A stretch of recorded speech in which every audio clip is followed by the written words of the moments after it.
बता दे बाबा। अंतर मन में ज्योति जगा लो, होगा दूर अंधेरा।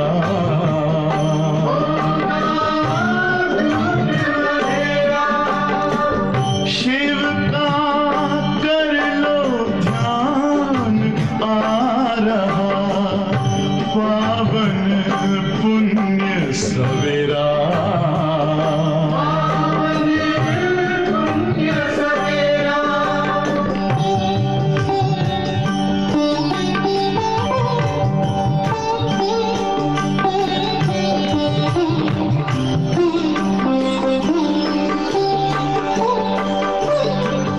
तुम हो कौन, कहाँ से आए, अपने आप को जानो। राजयोग के द्वारा अपना परम पिता पहचानो। इसी राजपथ पर चलकर तुम पालो अपना बसेरा।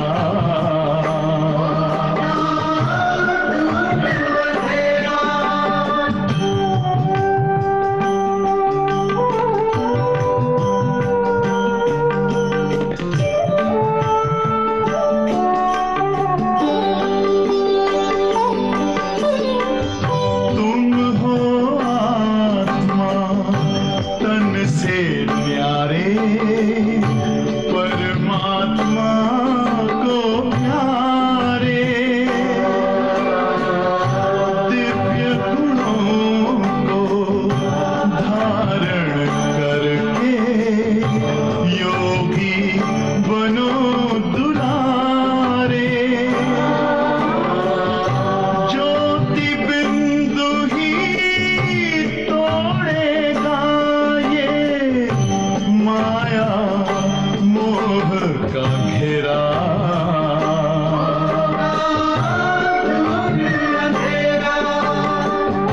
अंतर मन में ज्योति। अव्यक्त बाप दादा की मुरली है और रिवाइज कोर्स की मुरली का तारीख है 31/12/86। तो आप समझ सकते हैं कि ये मुरली बाबा ने 86वां साल पूरा हो रहा है और 87वां साल शुरू हो रहा है। उस समय ये बाबा ने मुरली चलाई थी और उन दिनों की मुरलियाँ काफ़ी शिक्षाप्रद होती थी, सारयुक्त होती थी और उसमें काफ़ी गुह्य रहस्य समाये हुए होते थे। तो आज भी हम इस मुरली को सुनेंगे, चूँकि नया साल भी आ रहा है तो हमारे लिए ये मुरली काफ़ी प्रेरणास्पद होगी। इस अव्यक्त मुरली का टाइटल है पास्ट, प्रेजेंट और फ्यूचर को श्रेष्ठ बनाने की विधि। तो बाबा कह रहे हैं, आज ग्रेट ग्रैंडफादर और गॉड फादर अपने अति मीठे, अति प्यारे बच्चों को दिल से ही ग्रीटिंग्स दे रहे हैं। बाप दादा जानते हैं कि एक एक सिखिल्दा बच्चा कितना श्रेष्ठ महान आत्मा है। हर बच्चे की महानता, पवित्रता बाप के पास नंबरवार पहुंचती रहती है। तो great great grandfather, God father, बाप दादा क्या कर रहे हैं? अति प्यारे बच्चों को दिल से दुआओं की ग्रीटिंग्स दे रहे हैं। देखो, सबसे बड़ी ग्रीटिंग्स क्या है? दुआओं की ग्रीटिंग्स। आप एक दूसरे को विश करते हो, हैप्पी न्यू ईयर, बधाई हो। लेकिन अगर हम बाप दादा की नज़रों से देखें तो दुआओं की ग्रीटिंग्स सबसे बड़ी ग्रीटिंग्स है, ये महान ग्रीटिंग्स है। अच्छा, अब दुआओं के साथ बाबा ने दिल को जोड़ा है। देखिए, जो दिल की दुआ है वो कैसे दी जाती है, कैसे ली जाती है? पहली बात तो दिल की जो दुआएं हैं उनका कोई शाब्दिक रूप नहीं है। अर्थात आप दिल की दुआओं को, आप जब दिल की दुआओं में होते हो तो शब्द महत्वपूर्ण नहीं होते हैं। व्यक्ति जो फील करता है ना, वो फीलिंग जो है वो दुआएं हैं। आप मुख से बोले ना बोलें, लेकिन आपके भीतर में सामने वाले व्यक्ति के प्रति जो भावना है ना, वही दुआओं का काम करती है। आप जब सामने वाले व्यक्ति के प्रति शुभ भावना फील करते हो, तो ये फीलिंग जो है शुभ भावना की, इसको दुआओं की ग्रीटिंग्स कहते हैं, दिल की दुआओं की। इसका मतलब क्या हुआ? दुआएं कहाँ हैं? दिल में हैं। ठीक है, ध्यान में रखिएगा। दुआएं कहाँ हैं? दुआएं आपके शब्दों में नहीं है, दुआएं आपके मानसिक चैटिंग में नहीं है, थिंकिंग में नहीं है। तो दुआएं कहाँ है? दिल में है। इसलिए देखिए, बाप दादा का वाक्य जरा आप गौर करेंगे तो बाबा ने क्या कहा? दिल से दुआओं की ग्रीटिंग्स दे रहे हैं। ऐसा बाबा ने नहीं कहा दिमाग से दुआओं की ग्रीटिंग दे रहे हैं। क्योंकि जब भगवान भगवान अपने अति प्यारे को ग्रीटिंग्स देंगे, तो वो ग्रीटिंग्स इस दुनिया के कागज गत्ते पर लिखी हुई, व्हाट्सएप पर लिखी हुई, चैट पर लिखी हुई वो ग्रीटिंग्स नहीं होगी। बाबा ने कहा दुआएं जो दिल से निकल रही हैं। दिल मतलब फील करना। तो फीलिंग पर आप अपनी महसूसता पर ध्यान दीजिए। देखिए, महसूसता के ऊपर हम जो योग करा रहे हैं उसके पीछे का आशय क्या है कि आप सामने वाले व्यक्ति के प्रति क्या फील करते हो, आप सामने वाले व्यक्ति को क्या दिखाते हो, ये इंपॉर्टेंट नहीं है। मैं सामने वाले व्यक्ति के अंदर में ये भाव पैदा करने की कोशिश करूं कि मेरे मन में आपके लिए शुभ भावना है, ये कोशिश पाखंड है। जब आपका रूहानी कनेक्शन होता है, आप आत्मिक स्थिति में अपने सारे कर्मों को करने की कुशलता हासिल कर लेते हो, तो नो डाउट आप सामने वाले व्यक्ति को फील करना शुरू करते हो और आप उसके सरफेस के बिहेवियर को, यानी इस वक्त मेरे सामने वो क्या बिहेव कर रहा है, इससे ज्यादा इंपॉर्टेंट है कि इस बिहेवियर के पीछे डीप में, गहरे में कौन है जो ये कर रहा है।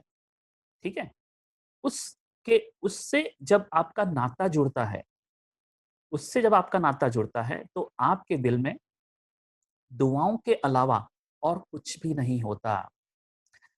तो ये कनेक्शन कैसे हो गया? Heart to heart connection.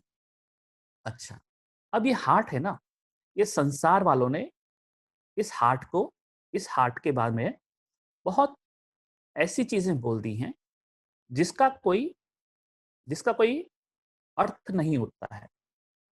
Heart का मतलब सोल। यहां पर जब बाबा हार्ट की बात करते हैं तो उसका मतलब हुआ आत्मिक अनुभूति में जो भावनाएं पैदा होती हैं, उन भावनाओं को दिल कहा गया है। ठीक है, जब मैं आप मुझे आत्मा महसूस होने लगते हैं, जब अपने पुरुषार्थ के जोर पर आप मुझे आत्मा महसूस होने लगते हैं, मैं अपने आप को आत्मा महसूस करने लगता हूं। इस महसूसता को दिल कहते हैं। अब अब जो दुआएं निकलेंगी, अब दुआओं का मतलब फीलिंग। अगेन देखिए, दुआओं का मतलब आप आपके प्रति मैं क्या फील कर रहा हूं, आपके प्रति मैं रूहानियत की खुशबू फील कर रहा हूं क्या, आप मुझे रूह की तरह महसूस हो रहे हैं क्या।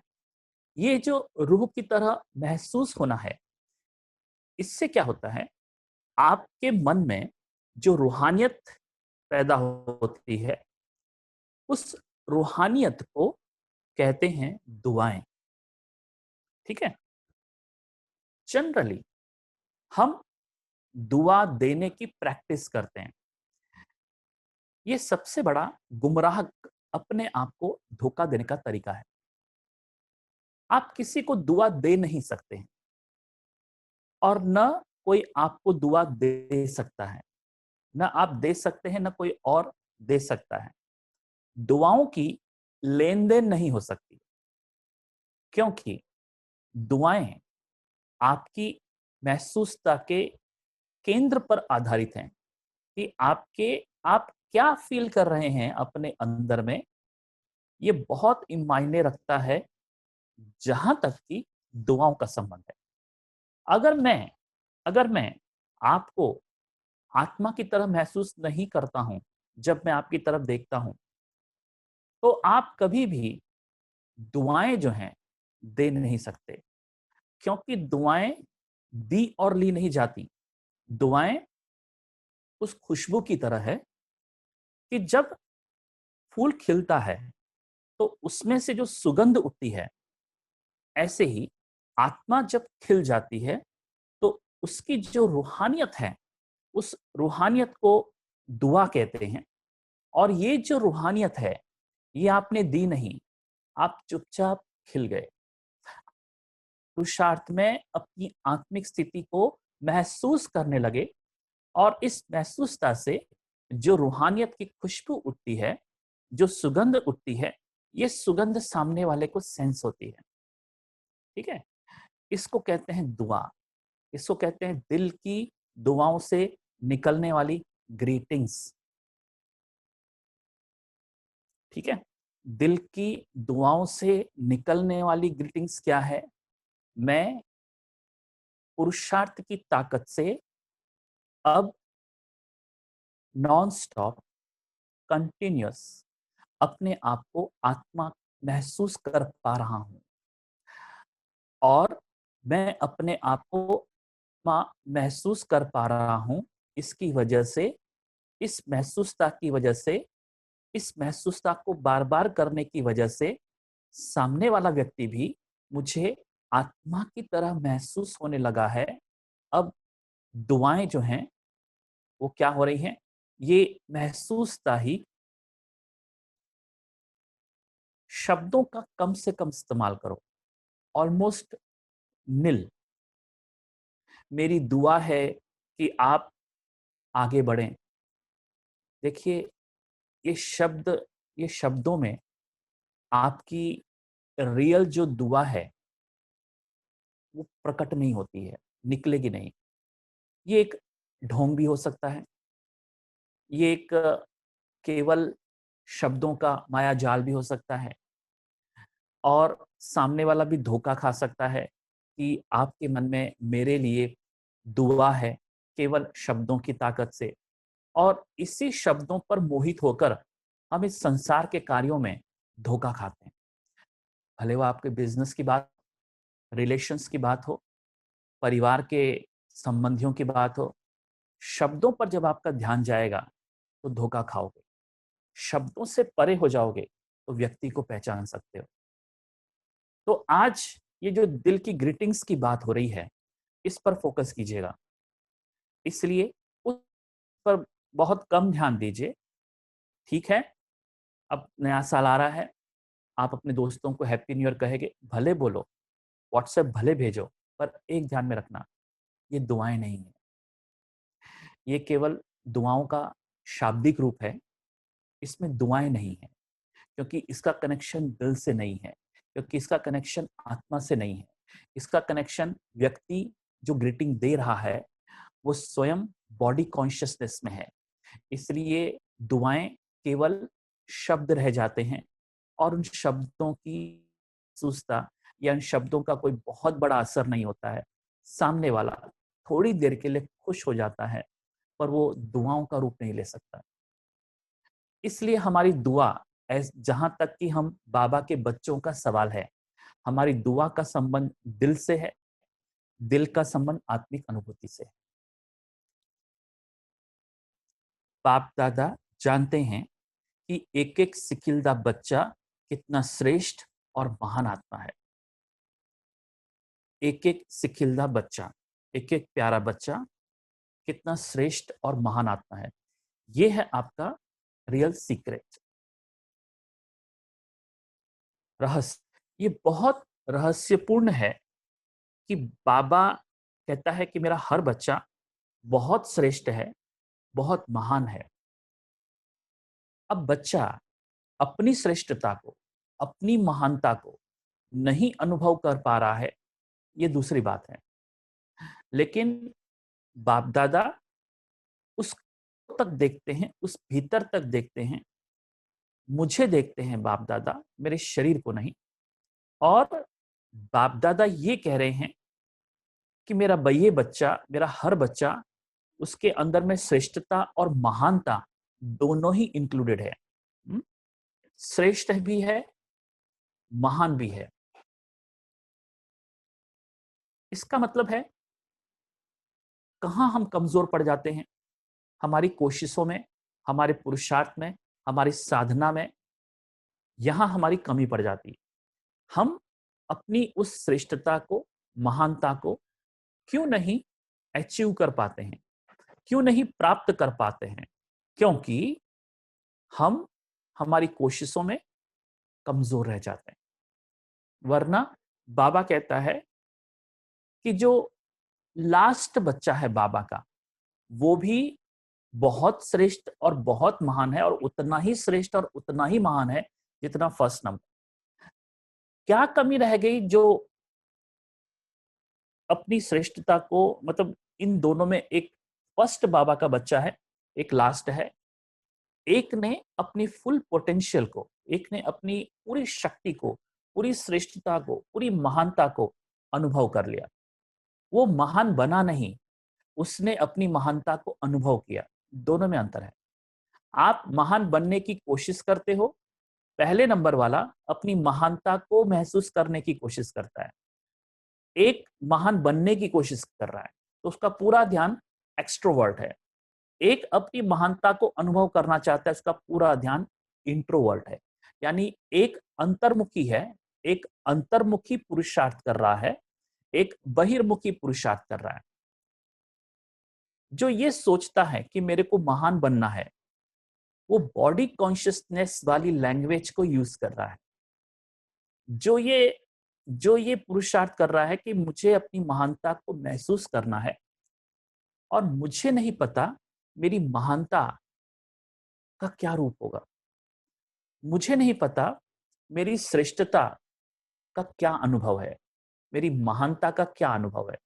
तो वो अपनी महानता को, अपनी श्रेष्ठता को, जो उसके अंदर में हिडन है, छिपी हुई है, अंडरग्राउंड है, उसको महसूस करने का पुरुषार्थ करता है माना, जिसके लिए उसे, उसका फोकस क्या है?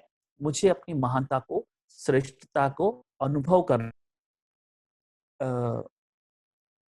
जिसका जिसके जिसको मैं जानता नहीं हूं, जिसको मैं जानता नहीं हूं, और मेरे दिमाग में उसका कोई मैपिंग नहीं है। मुझे सिर्फ उसको डिस्कवर करना है। मेरे भीतर की श्रेष्ठता और मेरे भीतर की महानता को मुझे एक्नॉलेज करना है, टच करना है, छूना है, महसूस करना है। ये है नंबर 1 का पुरुषार्थ। लास्ट नंबर का पुरुषार्थ क्या है? मुझे महान बनना है, मुझे श्रेष्ठ बनना है। तो उसके सामने बहुत सारे टारगेट्स हैं। वो लक्षणों को अपनी पर्सनैलिटी में लाने की कोशिश करता है। मुझे कम बोलना है, धीरे बोलना है, मधुर बोलना है, मुझे अमृत वेला उठना है। लेकिन इन सब की ताकत क्या है? आप अगर अपनी महानता को अनुभव करने की का पुरुषार्थ करते हो, ये सारे लक्षण आ जाएंगे। इसका मतलब क्या हुआ, फर्स्ट नंबर वाला बच्चा और लास्ट नंबर वाले बच्चे में फर्क कहाँ है, दोनों का ध्यान अलग अलग है। एक का ध्यान अपनी श्रेष्ठता और अपनी महानता को महसूस करना है, और उसका कोई भी उसका कोई भी उसकी कोई भी उसका कोई भी अनुभव उसके पास नहीं है। ठीक है, चर्चाएं हैं, इंफॉर्मेशन है श्रेष्ठता के बारे में, पर उसको मालूम नहीं है कि वो होती कैसे है, उसका अनुभव कैसा है। उसे रसगुल्ले के बारे में मालूम है, उसे गुलाब जामुन के बारे में मालूम है, और उसने उसके वीडियोस भी देखे हैं, उसके मेनूस भी देखा है कि कैसे कैसे ये चीजें होती हैं, लेकिन उसने कभी रसगुल्ला चखा नहीं। तो क्या होगा, वो केवल चर्चाओं में उलझेगा। अब पहले नंबर वाला क्या करता है, ये ठीक है, पर ये जो मुझे इंफॉर्मेशन मिली है इसको मुझे अनुभव करना है। यानी श्रेष्ठता और अपनी महानता के बारे में मैंने बहुत सुना है, लेकिन श्रेष्ठता और महानता को मुझे अनुभव करना है। इसके लिए मेथोडोलॉजी क्या है, योग। वो अधिक से अधिक कर्म करते हुए योग करता है, बैठ करके योग करने की कोशिश करता है। ये योग के द्वारा हासिल हो सकता है। अब उस योग को परफेक्ट बनाने की सेवा करनी है, अपना टाइम सेवा में देना है, तन मन धन, ये सब चीजें मैं क्यों करूंगा, ताकि मेरा योग अच्छा लगे, मैं योग में परफेक्ट होता जाऊं, मेरी योग, जिस योग की विधि की मैं प्रैक्टिस कर रहा हूं वो बहुत डीप तक मुझे ले जाए, मुझ तक ले जाए, मेरी श्रेष्ठता और मेरी महानता तक मुझे ले जाए। इसलिए मैं योग कर रहा हूं। और योग को परफेक्ट करने के लिए ज्ञान योग धारणा सेवा, तो योग को परफेक्ट करने के लिए मैं ज्ञान धारणा और सेवा, इन विषयों में अपने आप को क्या कर रहा हूं, ये विषय नहीं है, ये मेरे योग को परफेक्ट करने का, ये मेरे योग को उस लक्ष्य तक ले जाने के लिए एक्स्ट्रा सपोर्ट्स हैं। इनकी वजह से, धारणा की वजह से, सेवा की वजह से, ज्ञान की वजह से मैं अपने योग को इतना परफेक्ट बनाऊंगा कि वो मुझ तक ले जाएंगे, मेरी श्रेष्ठता तक, मेरी महानता तक। ये पहले नंबर वाला पुरुषार्थ। लास्ट नंबर वाला पुरुषार्थ क्या करता है, मेरे को सेवा करनी है, मेरे को धारणा करनी है, पर उसका जो ध्यान है वो श्रेष्ठता और उस महानता को अनुभव करने पर नहीं है। उसका ध्यान उन लक्षणों को अनुभव करने पर या उन लक्षणों को लाने पर है। तो इसलिए वो बहुत ज्यादा मैकेनिकल हो जाता है, वो स्पिरिचुअल नहीं होता है, वो बहुत ज्यादा मैकेनिकल, उसका मशीनीकरण हो जाता है, वो बहुत ज्यादा आउटवर्ड होता है, वो इंट्रोवर्ट नहीं होता, उसका इंट्रोवर्शन नहीं होता है। इसलिए आपको अपने पुरुषार्थ में क्या ध्यान रखना है कि ये सब क्यों मैं कर रहा हूं, क्योंकि मुझे मुझ तक पहुंचना है, और उस लक्ष्य को ध्यान में रखते हुए मुझे बार बार टटोलना है, am I on the right path, क्या ये चीज मुझे मेरी श्रेष्ठता तक पहुंचाएगी। ये एवरी नाउ एंड देन आपको अपनी हर एक्टिविटी को इसलिए चेक करना है कि कहीं ये एक्टिविटी मुझे अपने मेन उद्देश्य से गुमराह तो नहीं कर रही है, ये चेकिंग चाहिए। इसलिए बाबा ने कहा, बाप दादा जानते हैं कि एक एक सिखिलदा बच्चा कितना श्रेष्ठ और महान आत्मा है। हर बच्चे की महानता, पवित्रता बाप के पास नंबरवार पहुंचती रहती है। आज के सभी विशेष नया वर्ष मनाने के उमंग उत्साह से आए हुए हैं। क्यों आए हुए हैं? बाबा ने कहा, आज का ये दिन है कि सभी विशेष नया वर्ष मनाने के उमंग उत्साह से आए हुए हैं। दुनिया के लोग मनाने के लिए बुझे हुए दीप व मोमबत्तियां जगाते हैं, जगाकर मनाते हैं, और बाप दादा जगे हुए अनगिनत दीपकों से नया वर्ष मना रहे हैं। अब देखो बाबा ने फर्क क्या बताया कि दुनिया में जिस मोमबत्ती को वो परचेस करते हैं वो बुझी हुई होती है, और यहाँ पर बाबा ने कहा जिन दीपकों और मोमबत्तियां हैं वो बुझी हुई नहीं है, वो जगी हुई हैं। तो बाप दादा उनके साथ नया वर्ष मना रहे हैं, उन दीपकों के साथ नया वर्ष मना रहे हैं जो चैतन्य है। दुनिया में जो दीपक हैं वो बुझे हुए हैं, ओके, बुझे हुए हैं और उनको जगाना पड़ता है। आप जगे हुए हो, उनके साथ बाबा सेलिब्रेट कर रहे हैं। अब समझ में आ रही होगी बात कि ये किस दीपक की बात की गई है, जगे हुए दीपक की बात। अब ये हम मान न लें कि अगर बाबा ने हमसे कहा है कि हम जगे हुए दीपक हैं, तो हम जगे हुए दीपक हो गए। मुझे इस डेप्थ में जाना है कि जगा हुआ दीपक बाबा ने किसको कहा है। जगा हुआ दीपक, जब आप मुरली सुनते हैं ना, सोचिए, विचार कीजिए, बहुत जल्दी मान मत लीजिए मतलब जब बाबा कहते हैं जगे हुए दीपक, तो उसको उसको इस रीति से एक्सेप्ट मत करो कि अब मुझे कुछ नहीं करना है, अब मुझे पुरुषार्थ नहीं करना है, क्योंकि आई एम सर्टिफाइड जगा हुआ दीपक, आई एम सर्टिफाइड बाय बाप दादा। No, you are not certified, okay, you have to verify, you have to verify क्या मैं जगा हुआ दीपक हूं। जब बाप दादा कोई सोमान कहता है तो don't think I am certified. बाप दादा जिस सोमान की बात करता है उस सोमान पर फोकस करके आपको ये टटोलना है, वेरीफाई करना है, वेरीफाई करना है क्या मैं जगा हुआ दीपक हूं, क्या मैं बाप दादा के नैनों का नूर हूं। तो जगा हुआ दीपक किसको कहते हैं? तो जगा हुआ दीपक किसको कहते हैं? जिसने अपनी आत्मिक अनुभूति को प्राप्त कर लिया है, जो अपनी आत्मिक स्थिति को उपलब्ध हो गया है, उसको जगा हुआ दीपक कहते हैं।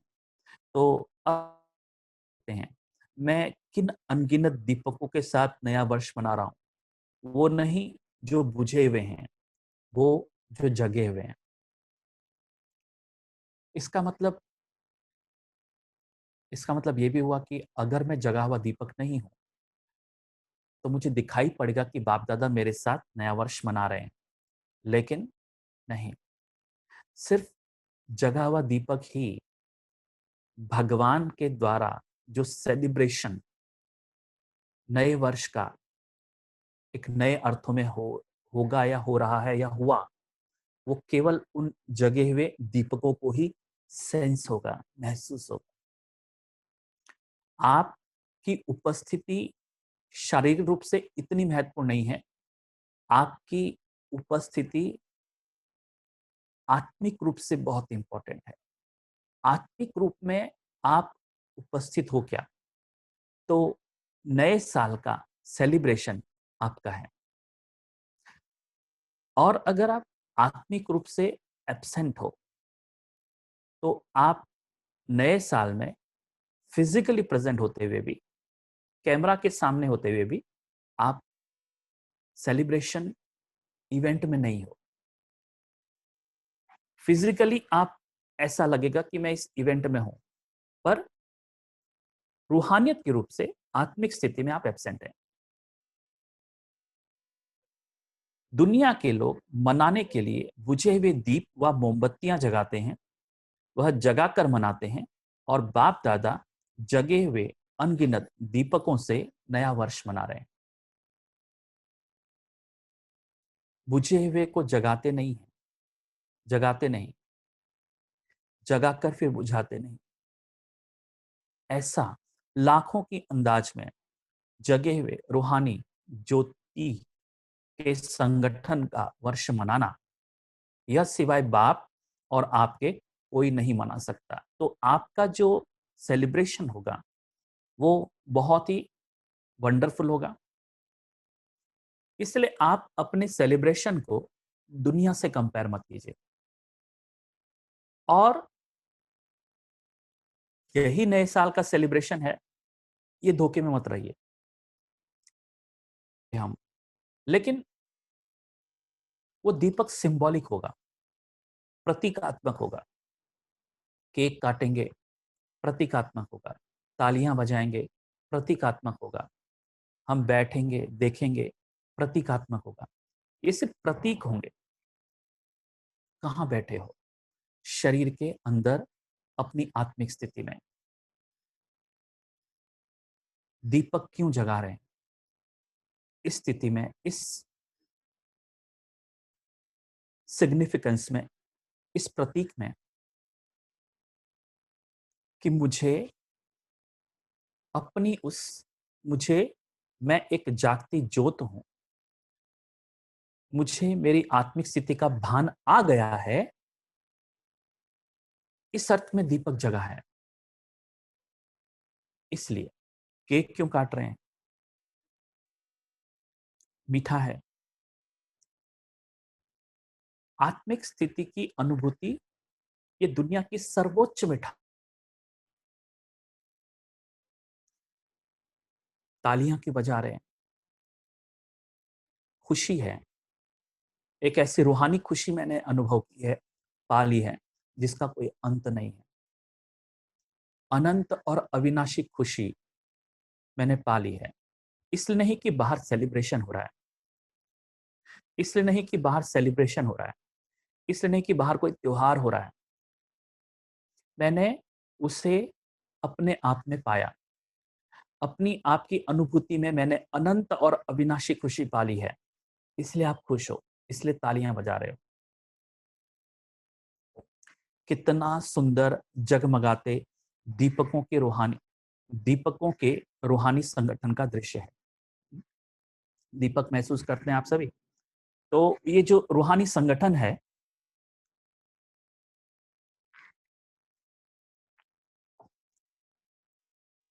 इस संगठन में यानी बाप दादा क्या देख रहे हैं?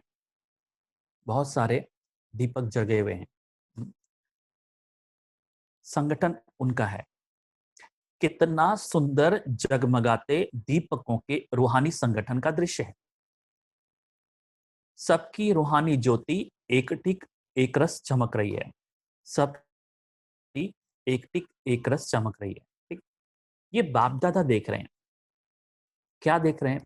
बाप दादा अभी का रूप नहीं देख रहे हैं। इस वक्त आप किस स्टेज में हो, बाप दादा उस स्टेज पर आपका फोकस नहीं है। आपकी ओरिजिनल स्टेज क्या है? ओरिजिनली, मूल रूप में, नेचुरल क्या हो, इस पर बाप दादा का फोकस है। बाप दादा उसे देख रहे हैं। एक टिक एक रस, एक टिक एक रस वाली आत्मा, एक टिक और एक रस है। बाप दादा उसको देख रहे हैं। तो सबकी रूहानी ज्योति एक रस चमक रही है। बाबा अभी भी उस एक टिक एक रस जो आत्मा है उसको देख रहे हैं। आपके ऊपर अभी कितने लेयर्स हैं, आपके अंदर क्या अभी विकार हैं, आपके अभी भी कौन से संस्कारों को बदली करना है, इसको न देखते हुए बाबा किसको देख रहे हैं? एक टिक एक रस आत्मा। ऐसी ही दृष्टि मुझे भी अपनानी है। अब मुझे कैसे किसी व्यक्ति में उसके एक टिक और एक रस आत्मा का साक्षात्कार होगा? ये आपके पुरुषार्थ पर निर्भर है। मुझे मेरे परिवार वाले किस रूप में दिखाई देते हैं, ये इंपॉर्टेंट है। और आपको सामने वाला व्यक्ति किस रूप में दिखता है, ये आपके पुरुषार्थ का रिजल्ट है। अगर मुझे मेरे परिवार वाले मेरे से जो कांटेक्ट में आते हैं उनसे आत्मा की भासना नहीं आती है, मैं उनको आत्मा महसूस नहीं कर पा रहा हूं, तो ये मेरे प्रेजेंट पुरुषार्थ की स्टेज है। ये स्टेज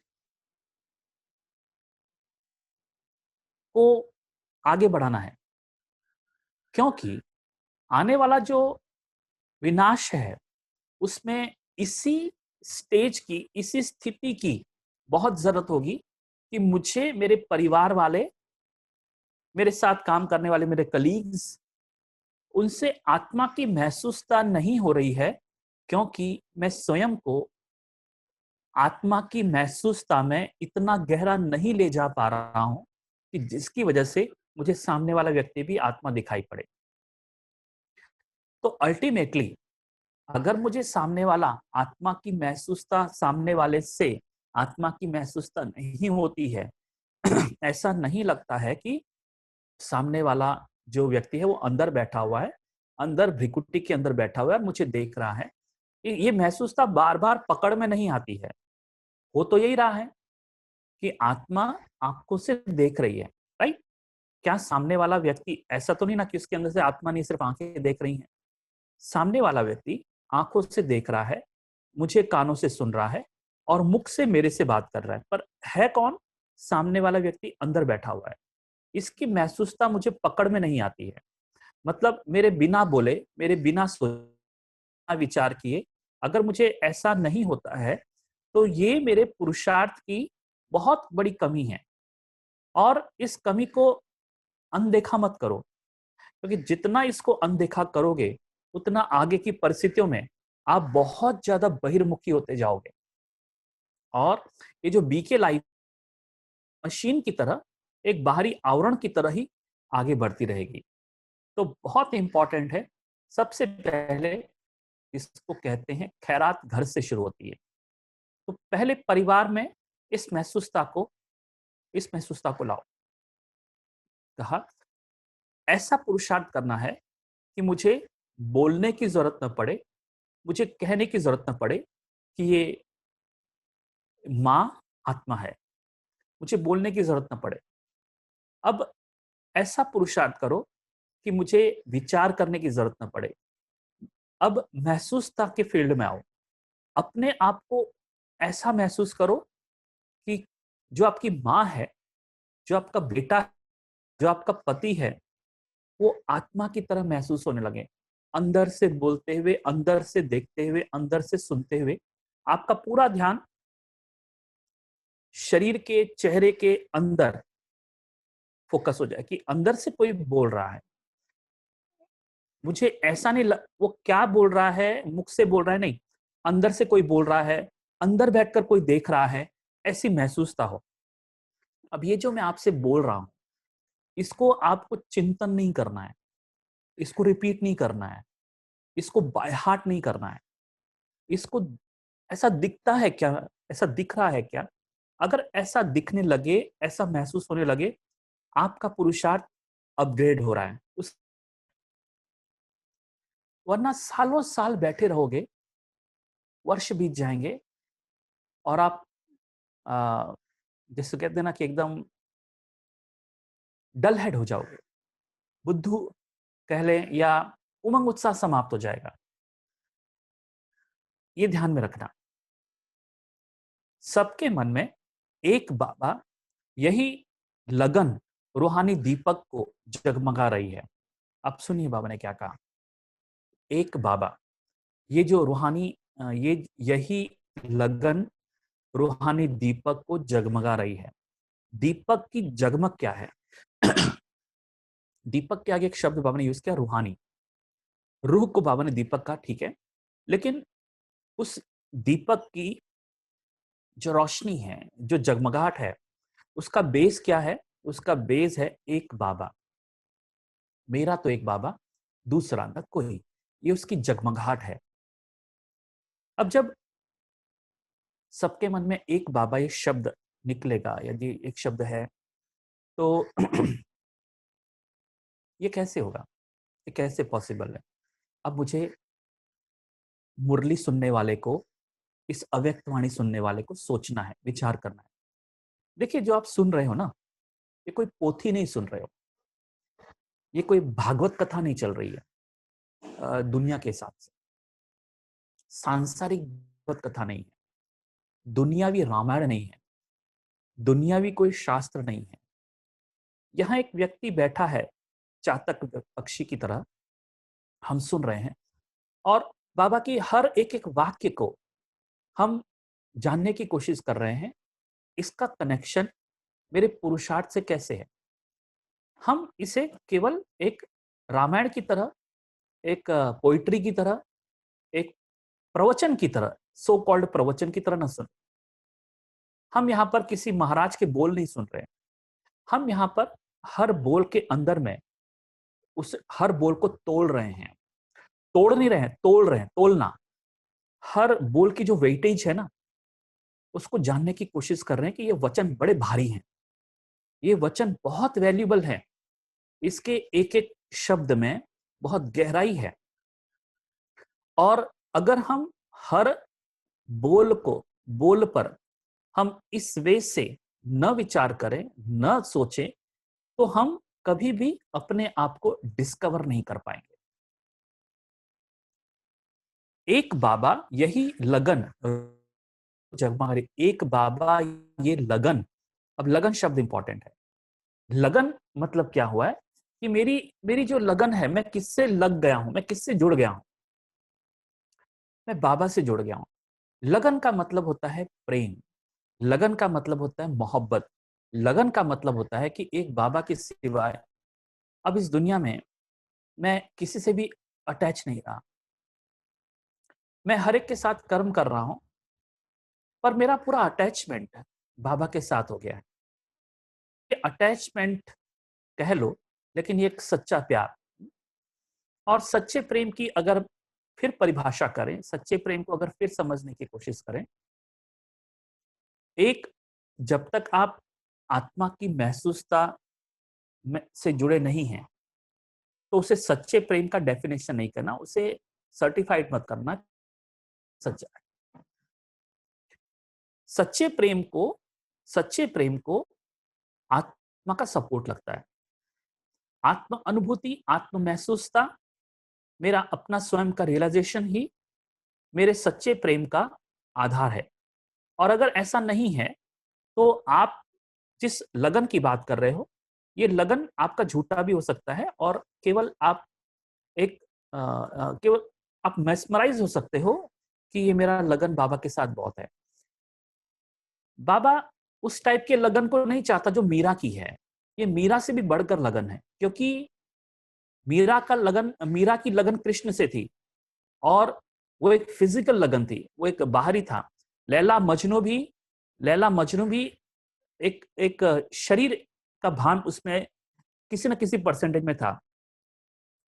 हमारा शरीर का भान जब हम बाबा को देखते हैं, वो अशरीरी है।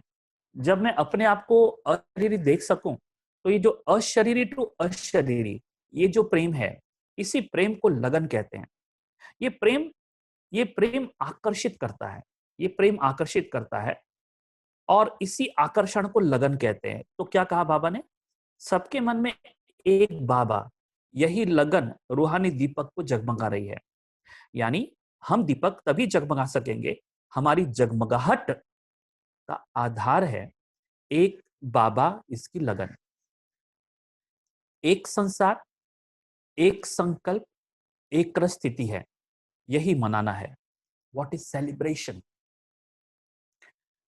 एक नई परिभाषा कह लो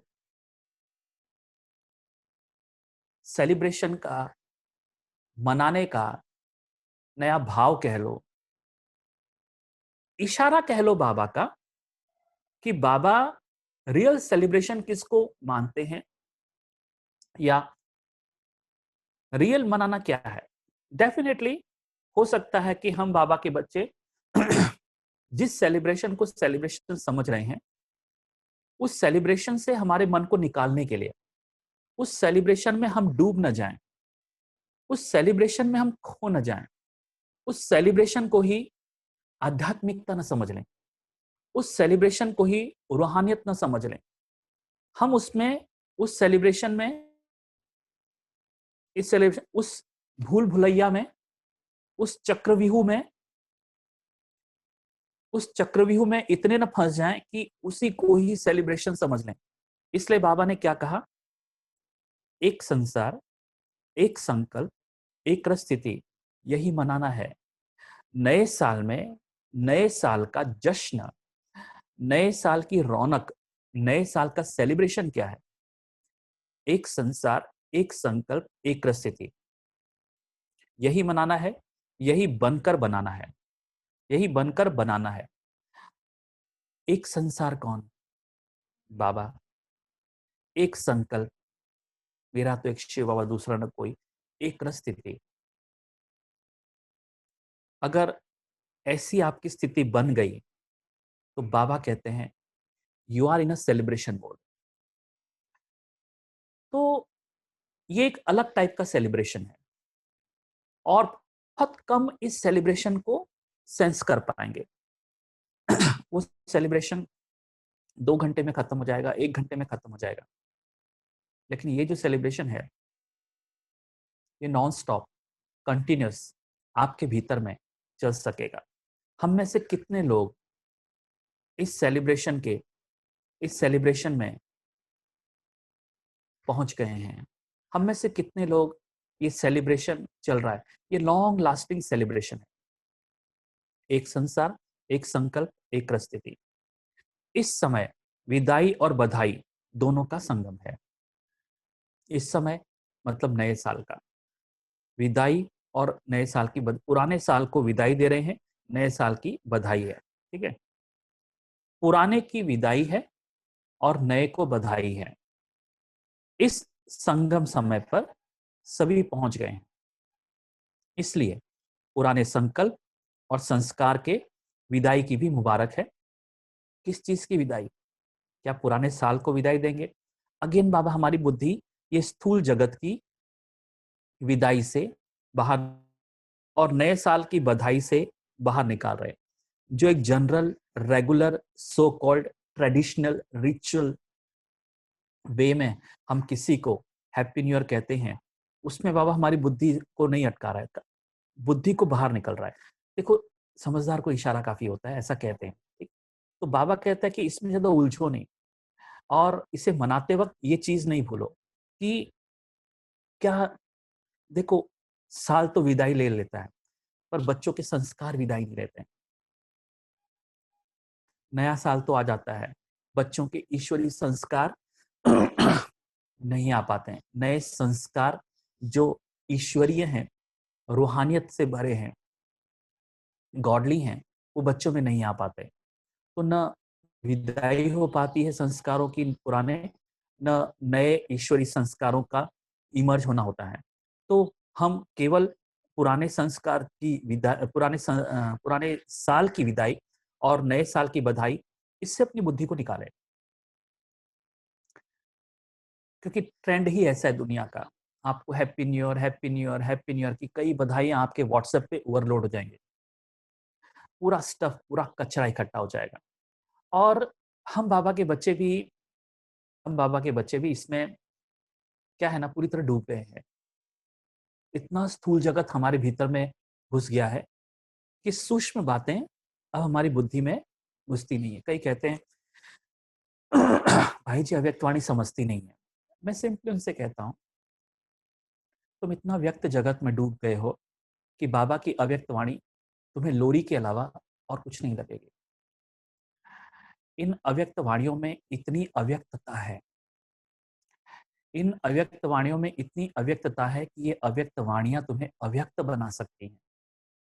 लेकिन व्यक्त जगत में इतना उलझे हुए हो, तुम्हारी बुद्धि व्यक्त जगत से इतनी भरी हुई है, तुम्हारी बुद्धि व्यक्त जगत की बातों से इतना ओवरलोड हो चुकी है कि बाबा की अव्यक्त मुरलियां तुम्हारे अंदर में बेअसर हो जाती हैं।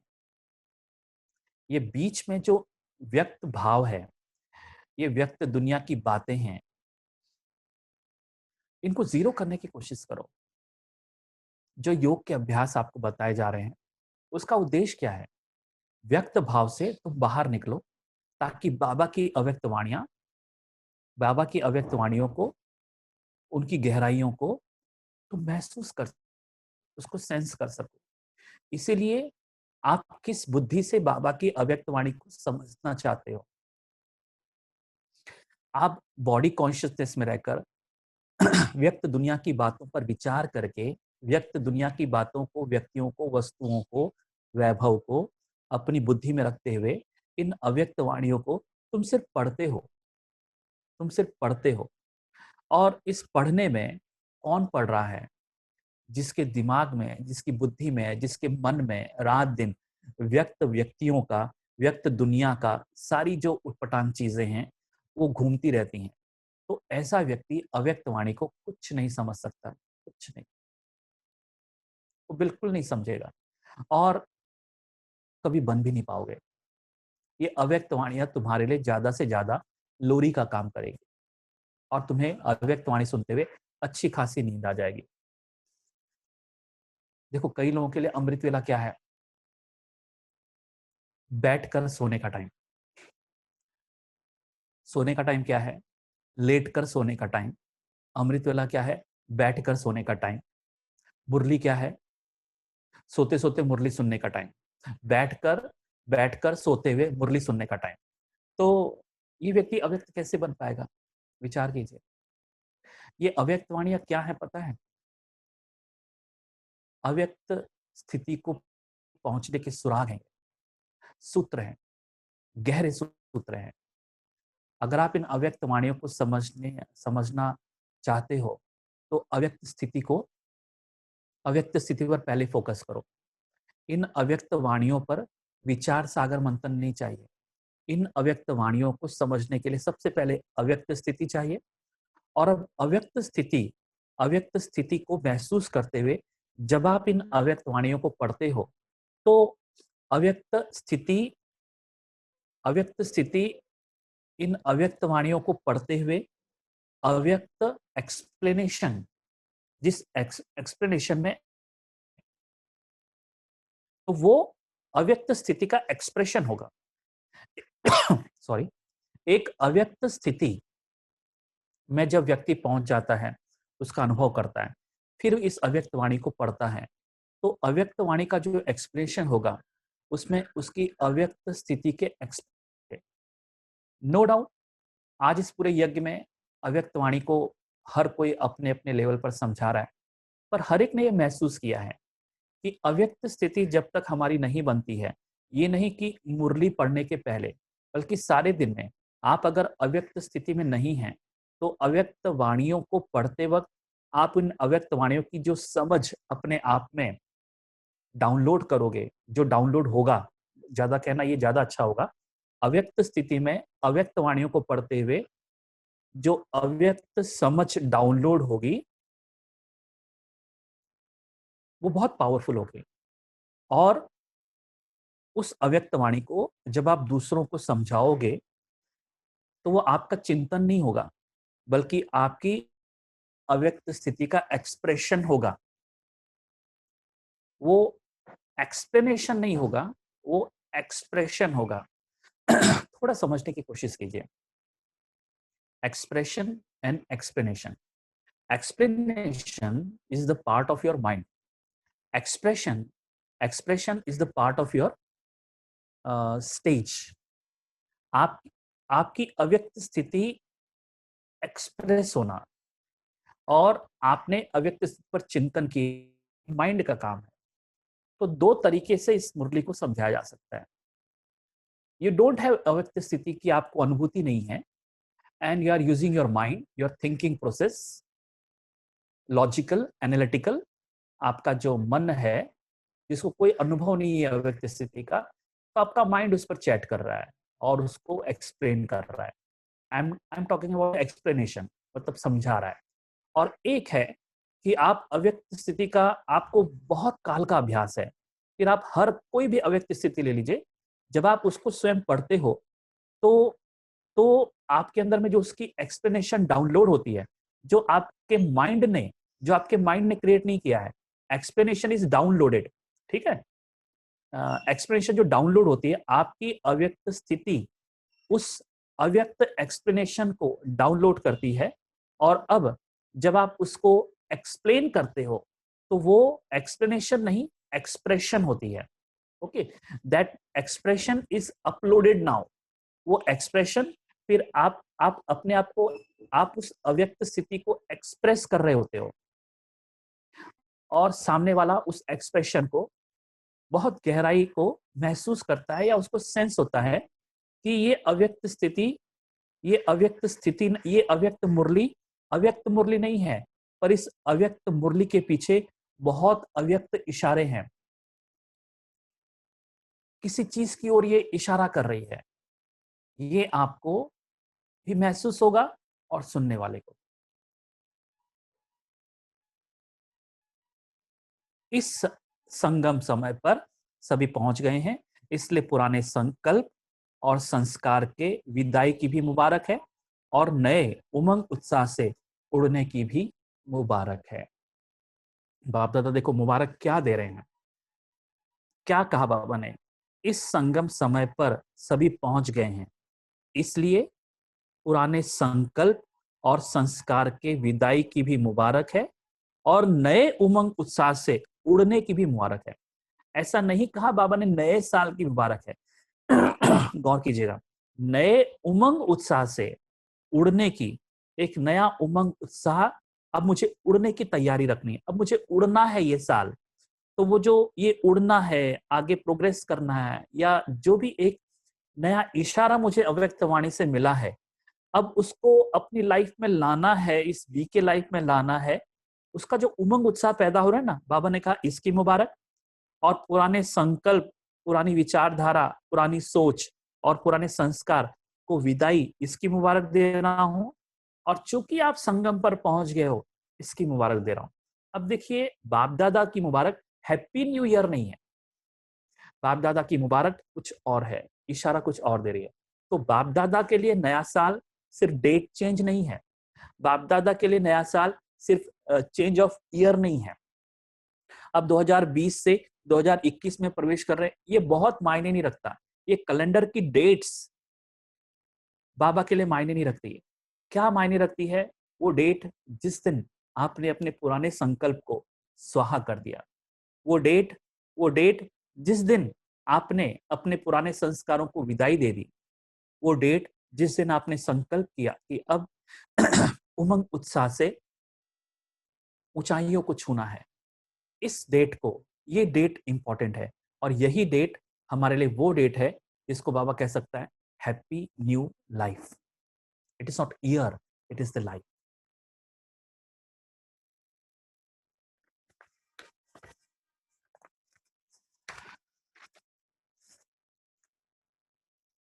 अच्छा, सर्व सदा स्नेही, सदा सहयोगी बन, सहयोगी बनाने वाले, सदा बधाई प्राप्त करने वाले, सदा हर सेकंड को श्रेष्ठ से श्रेष्ठ गायन योग्य बनाने वाले, सदा दाता बन, सर्व को स्नेह और सहयोग देने वाले, ऐसी श्रेष्ठ महान भाग्यवान आत्माओं को बाप दादा का याद प्यार और संगम की गुड नाइट, गुड मॉर्निंग।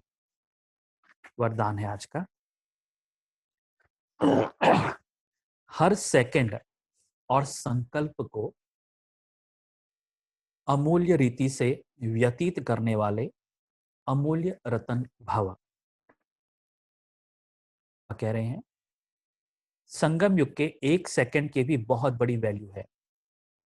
जैसे एक का लाख गुणा बनता है, वैसे यदि एक सेकंड भी व्यर्थ जाता है तो लाख गुणा व्यर्थ जाता है। इसलिए इतना अटेंशन रखो तो अलबेलापन समाप्त हो जाएगा।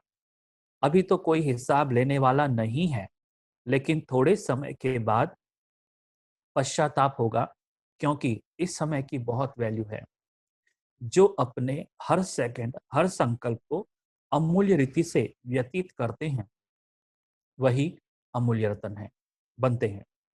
स्लोगन है आज का, जो सदा योग युक्त हैं, वो सहयोग का अनुभव करते विजयी। देखो स्लोगन बहुत अच्छा है। अगर आप सदा योग युक्त हैं, कभी कभी नहीं, सदा योग युक्त हैं, तो आपको सहयोग मिलता है, प्रकृति आपको सहयोग देती है, परिस्थिति भी आपको सहयोग देते हैं, व्यक्ति ऐसे मिल जाते हैं जो सहयोग देते हैं। पर इसका मूल कारण क्या है पता है? क्यों आपको सहयोग मिल रहा है? क्योंकि आप सदा योग युक्त हैं। तो सदा योग युक्त रहने में इतनी ताकत है, परिश्रम नहीं है, लेकिन सहयोग मिल जाता है। ठीक है? ओम शांति।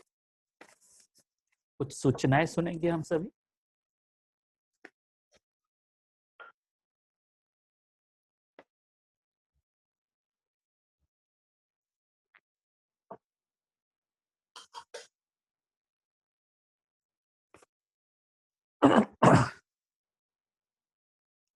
जनवरी मास के लिए ये कुछ विशेष सूचनाएं हैं।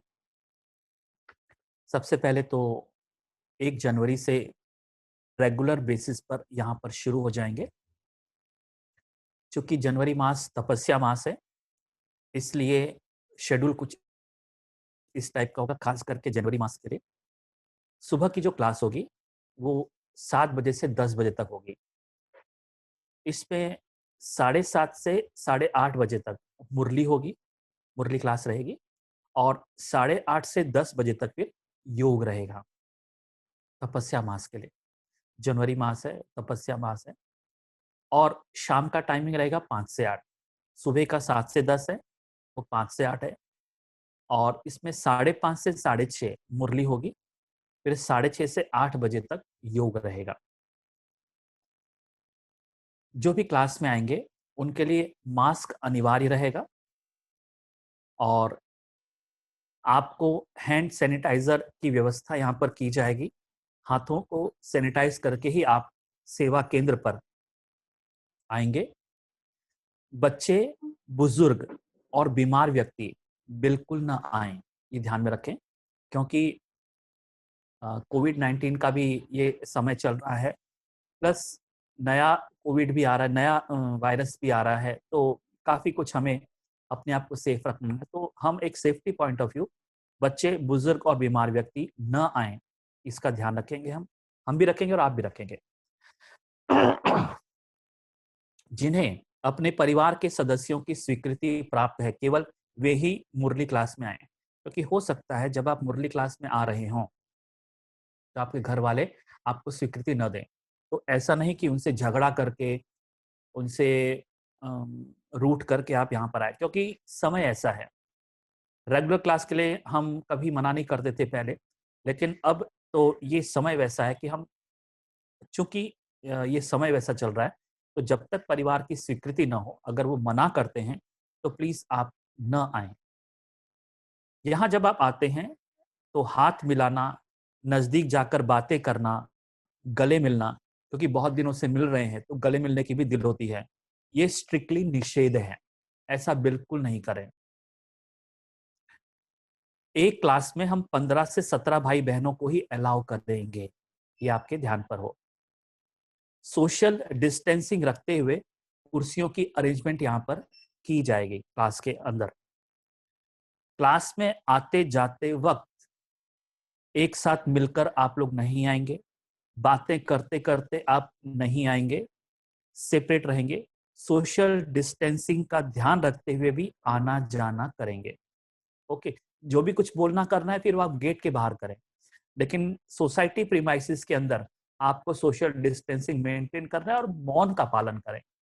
जो भी करना है बातें बाहर करें, क्योंकि अगर आप पालन नहीं करते हैं हमको स्ट्रिक्टली मना कर देना पड़ेगा, हम आपको अलाउ नहीं करेंगे, क्योंकि आपका behaviour as per the instructions नहीं है, क्योंकि सोसाइटी की नजरें हम पर होंगी। कलर ड्रेस में आ सकते हैं, व्हाइट ड्रेस कंपलसरी नहीं है, ठीक है, ये आपके ध्यान पर हो, ये सुविधा है। जनवरी के पुरुषार्थ का चार्ट भी आपको व्हाट्सएप पर भेज दिया जाएगा, वो जनवरी के पुरुषार्थ के अनुसार होगा। जितना हो सके हम सेवा केंद्र पर कॉन्टैक्टलेस एक्टिविटीज को प्राधान्य दिया जाएगा। कम से कम हम ऐसी एक्टिविटी रखेंगे जहां कोई टच ना हो। आप कौन सी क्लास में आएंगे, कौन से टाइम पर आएंगे, इसका इंफॉर्मेशन आपको दीदी को व्हाट्सएप में देना है, और वो चेंबूर सरला दीदी जी, ये ग्रुप में आपको देना है, ठीक है, ये ध्यान पर हो। कईयों को पता नहीं कि हमको कहाँ देना है, वो अभी भी दीदी जी के एक अलग ग्रुप में करते हैं, तो इसलिए आपको कौन से ग्रुप में करना है, चेंबूर सरला दीदी, ये ग्रुप खास बनाया हुआ है, उस पर ही आपको बताना है कि मैं कौन सी क्लास में कितने बजे आऊंगा, कौन सी क्लास में आऊंगा। अच्छा, जब आप बताएंगे उसके बाद फिर हम डिसाइड करेंगे संख्या ज्यादा हो रही है, कम हो रही है, उस अनुसार आपको हम अलाउ करेंगे। जब तक आप अलाउ करेंगे, जब तक हम नहीं अलाउ करेंगे तब तक आप नहीं आएंगे, क्योंकि आपने दीदी जी को बता दिया, इसका मतलब ये नहीं कि आपको अलाउ कर दिया गया, अब आप दीदी को बताया था, नहीं, दीदी जी की तरफ से भी आपको अलाउ किया जाएगा, परमिशन होगी। तो आपको जब तक अलाउ नहीं करेंगे तब तक आप नहीं आ सकते, परमिशन दीदी जी देंगे। और गीता पाठशाला के बारे में बाद में बताया जाएगा, उसकी रूपरेखा क्या होगी। सेंटर पर अगर आपको जरूरी किसी काम से आना है तो फोन करके आएंगे, क्योंकि अभी भी कुछ माताएं ऐसी हैं जो बिना फोन के आ रही हैं, तो ठीक है, मना तो नहीं करते, लेकिन आप हमारी मजबूरी को समझिएगा कि चूंकि समय ऐसा है, हम कोई नहीं चाहते कि यहाँ पर किसी कारण से कुछ और डिसीज पैदा हो जावे, तो इसलिए फोन करके ही आएंगे और बिना पूछे आप नहीं आएंगे सेवा केंद्र पर। आप जितना हो सके फोन पर आप राय सलाह ले लीजिए, कुछ पूछना है कि कम से कम सेंटर पर आना पड़े, इसका ध्यान रखें। गुरुवार और रविवार ये 2 दिन यहाँ पर क्लास तो होगी होगी, प्लस जूम पर भी आपको, जूम ऐप पर भी आपको ये गुरुवार और रविवार का क्लास आपको सुनाया जाएगा, क्योंकि हो सकता है सबकी दिल होती है उस दिन आवे, लेकिन हम कुछ लिमिटेड लोगों को ही परमिट करेंगे। तो इसके लिए फिर जूम ऐप पर भी क्लास, तो एट अ टाइम यहाँ क्लास भी चलेगी और जूम ऐप पर आपको आपके मोबाइल पर दिखाई दिया जाएगा। इसलिए गुरुवार और रविवार इन 2 दिन तो आपको जूम ऐप पर हाजिर रहना ही है। यहाँ पर तो 15-17 ही होंगे, लेकिन जूम ऐप पर आप हाजिर होंगे तो एक सारी सूचनाओं को जो हम अपडेट करते रहते हैं, कुछ नई सूचना होती हैं, इसलिए खास ध्यान दें। गुरुवार और रविवार इन 2 दिनों पर तो आपको ये सूचनाएं सुननी है। कई बार मधुबन की सूचनाएं होती हैं, मधुबन से इंस्ट्रक्शंस आते हैं, सेवा केंद्र के इंस्ट्रक्शन होते हैं, ये सब हम गुरुवार और रविवार को देंगे, इसका ध्यान रखें। इसलिए 2 दिन तो आपको कंपलसरी जूम ऐप पर आना ही है। जो यहाँ पर आए तो उसकी बात अलग है, और कंपलसरी चेंबूर से है, चेंबूर सेवा केंद्र की, उसमें ही ये इंस्ट्रक्शन दिए जाएंगे, क्योंकि चेंबूर के भाई बहनों के लिए होते हैं, तो इसका आप लोग ध्यान रखें। ठीक है, ओम शांति। तो अभी हम योग करेंगे। आज का योग हम क्या करेंगे, देखिए जैसा आपको बताया भी गया था, महसूसता की शक्ति। तो आज हम अपनी सांसों को महसूस करेंगे, संकल्प कोई नहीं होगा, सांसों को महसूस करना है। पर चूंकि सुबह का वक्त है, आंख बंद करने से नींद आने की गुंजाइश ज्यादा है, तो हम आंख खोल करके सांसों को महसूस करेंगे। सांस आ रही है, सांस जा रही है, इसको सिर्फ महसूस करेंगे, लेकिन आंखें खोल के। मोस्टली आंखों को हम आधा खुला रखेंगे, अगर नींद आती हो तो पूरा खुला रखें, ओके। लेकिन पूरा ध्यान कहाँ पर होगा, श्वास आ रही है, श्वास जा रही है, महसूस करेंगे। क्योंकि मुझे आत्मा को और परमात्मा को, बाबा को और मुझे, इसको भी महसूस करने के लिए महसूसता की शक्ति का स्टॉक बढ़ाना है। तो ये एक प्रयोग है, ये भी एक साधन है अपनी महसूसता की शक्ति को बढ़ाने का। शुरू करें।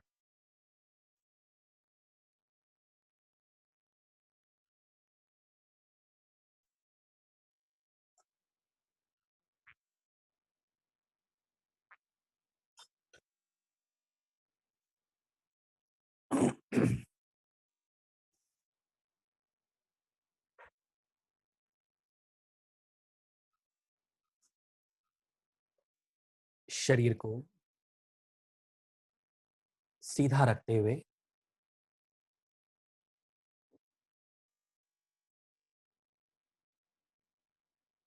रीढ़ की हड्डी को सीधा रखिए, गर्दन सीधी, चेहरा सीधा, आंखें आधी खुली हुई।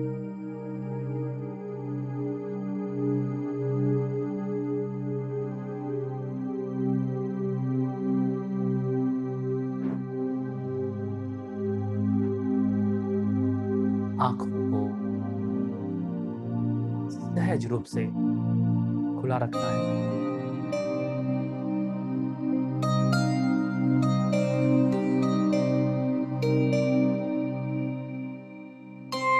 और अब अपने ध्यान को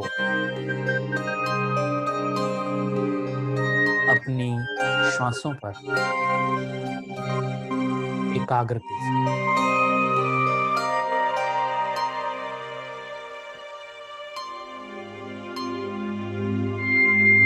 श्वासों को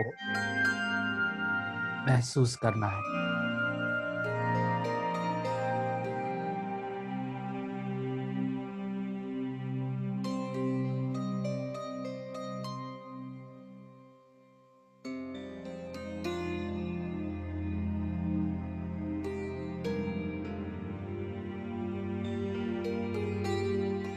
श्वास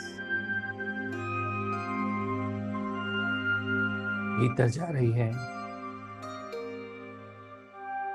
श्वास बाहर आ रही है।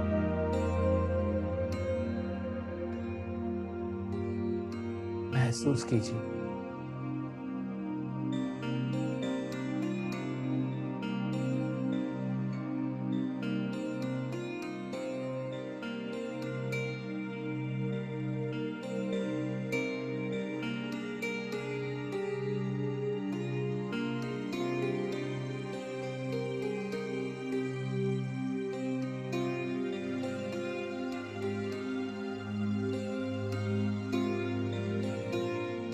मन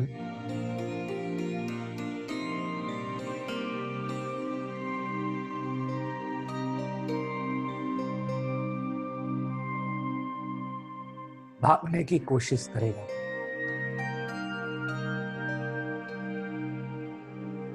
उसे बार बार अपनी सांसों पर लाइए।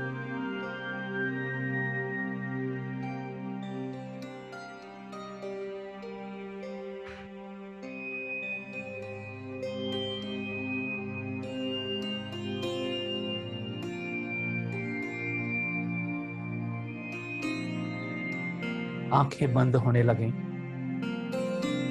उन्हें खोलिए।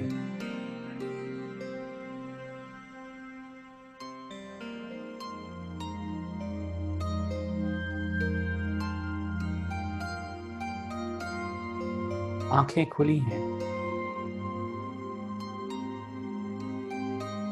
लेकिन बाहर का दृश्य मन को विचलित न करे।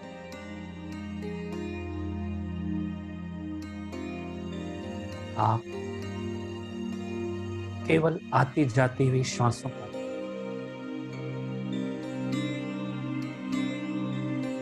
अपने ध्यान को, अपने होश को टिका कर रखिए।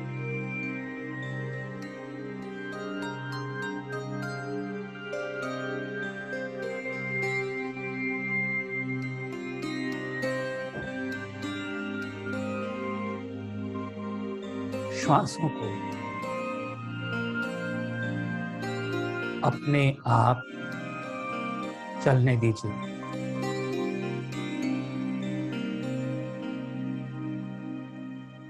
आप सिर्फ अपने शरीर की स्थिति को अलर्ट रखिए, सीधा रखिए।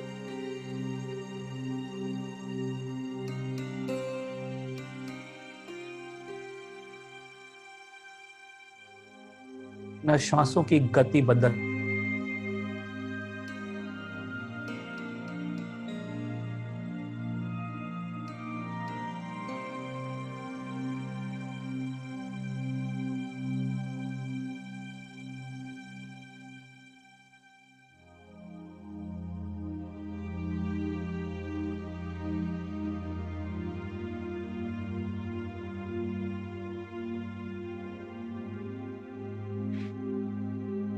बार बार अपने ध्यान को श्वासों पर लाइए।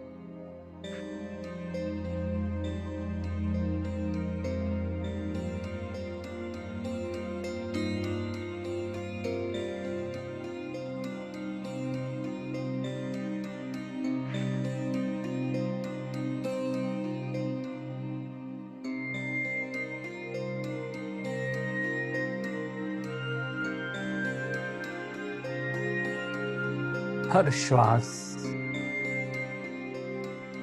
तुम्हारी महसूसता की शक्ति को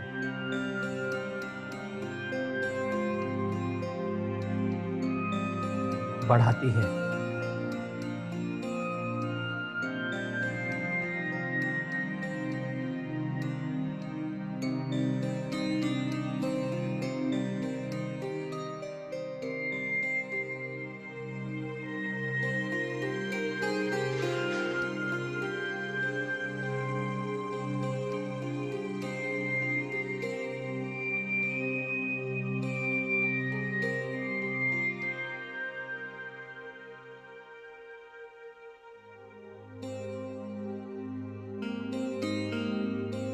महसूस कीजिए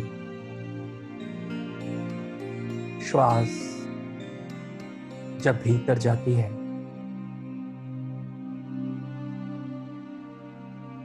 तो ठंडी होती है। श्वास जब बाहर निकलती है तो गर्म होती है।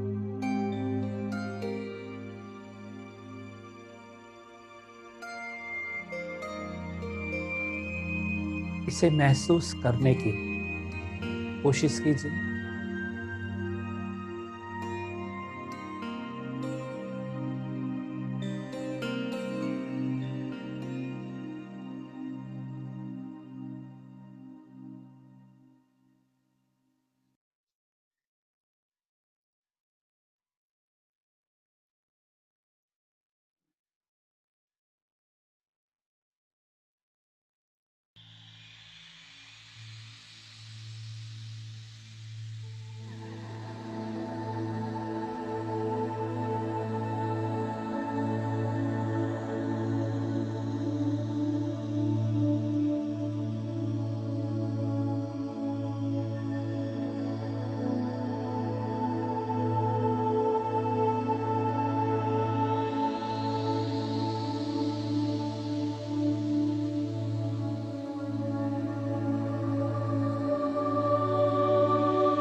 आंखों में भारीपन लगे तो आंखों को और ज्यादा खोल लो,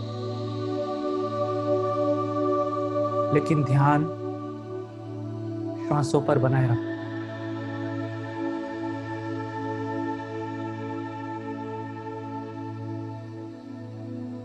नींद आपकी जागृति को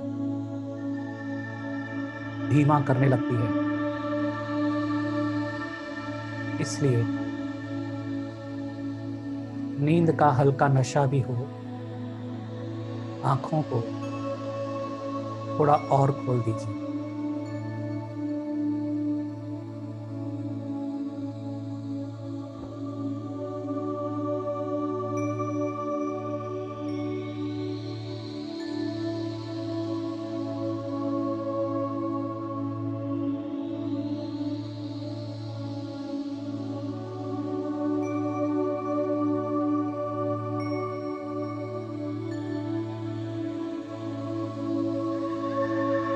महसूस करते रहो श्वास जब भीतर जाती है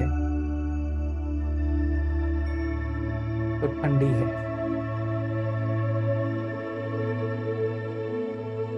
श्वास जब बाहर निकलती है तो हल्की सी गर्म है।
और अब अपने ध्यान को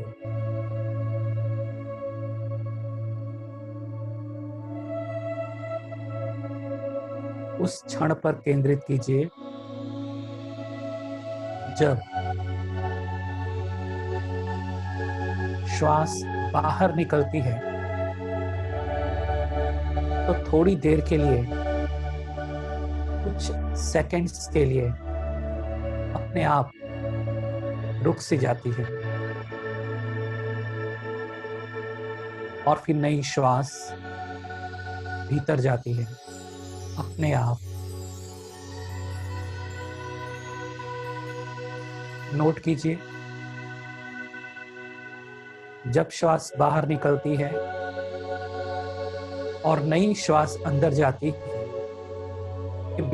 उसके बीच में कुछ क्षणों के लिए श्वास रुक सी जाती है। उन क्षणों को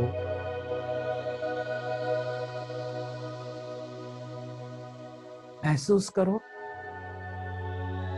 नोट करने की कोशिश करो, जानने की कोशिश करो।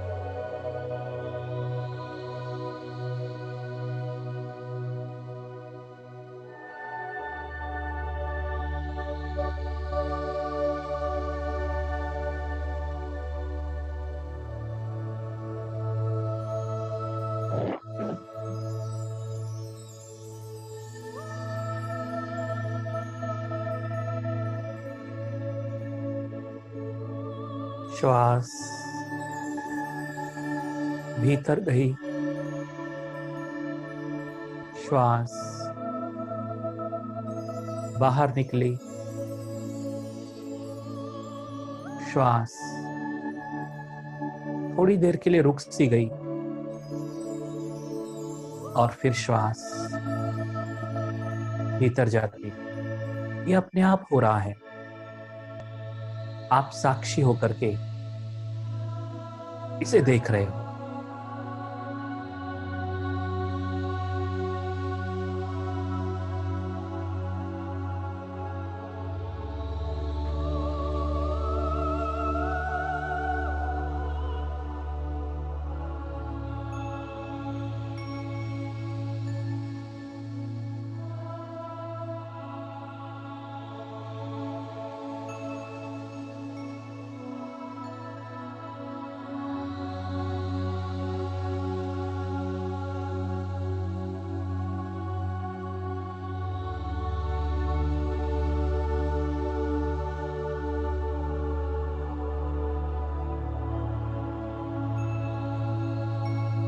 अपने आप रुकना नहीं है,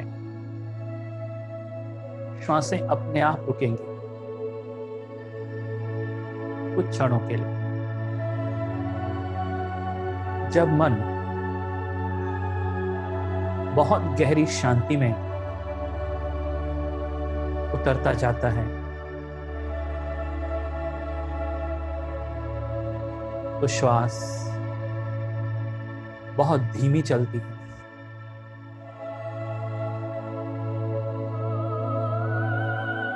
श्वासों की गति धीमी हो जाती है।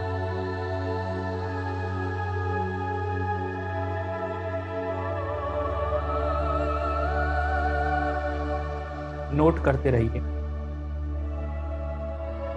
श्वास बाहर निकली, रुक सी गई। जब श्वासें रुक जाती हैं, उस रुके हुए समय में, उस रुके हुए टाइम पर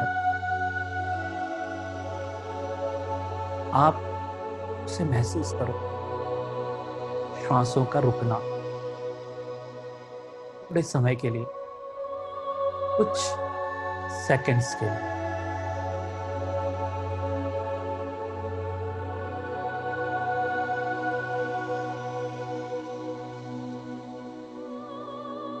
इतने अलर्ट रहो,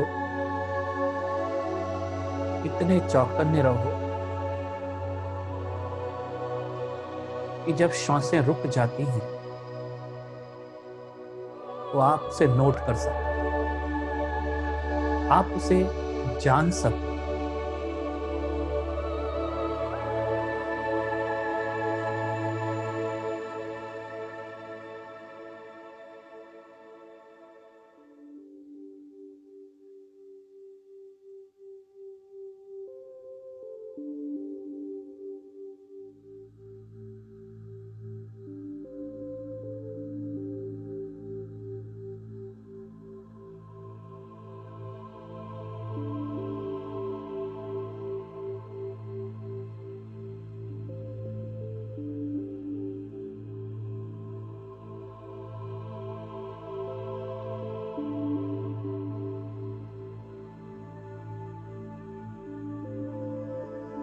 जब भी मन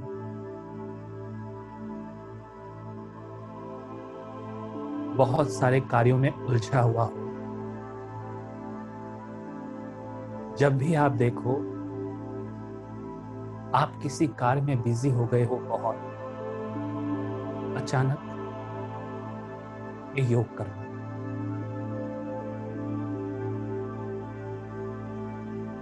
मन को विराम देना है और ये प्रयोग करना है। इस प्रयोग से मन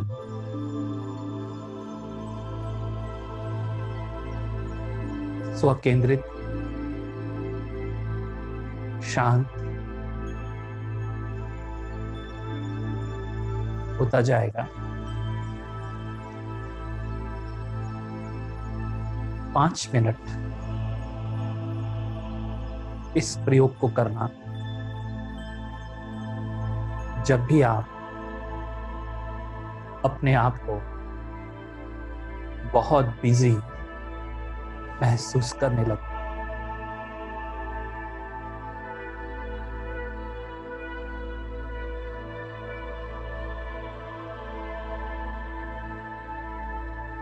सारे दिन में इसे बीच बीच में करते रहो। जागृति महसूसता की शक्ति बढ़ेगी और आप अपने आसपास घटने वाली घटनाओं के साक्षी हो जाएंगे।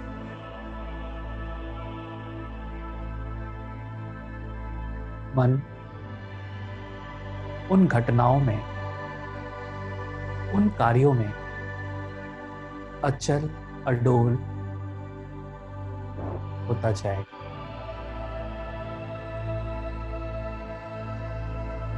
और अब धीरे धीरे अपनी आंखों को बंद कर दीजिए।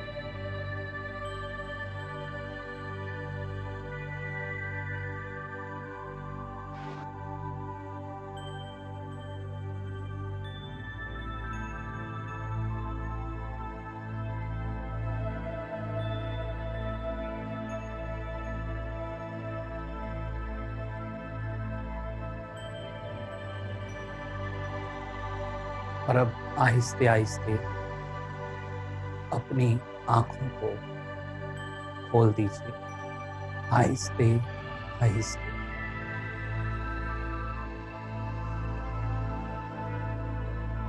ओम शांति शांति शांति।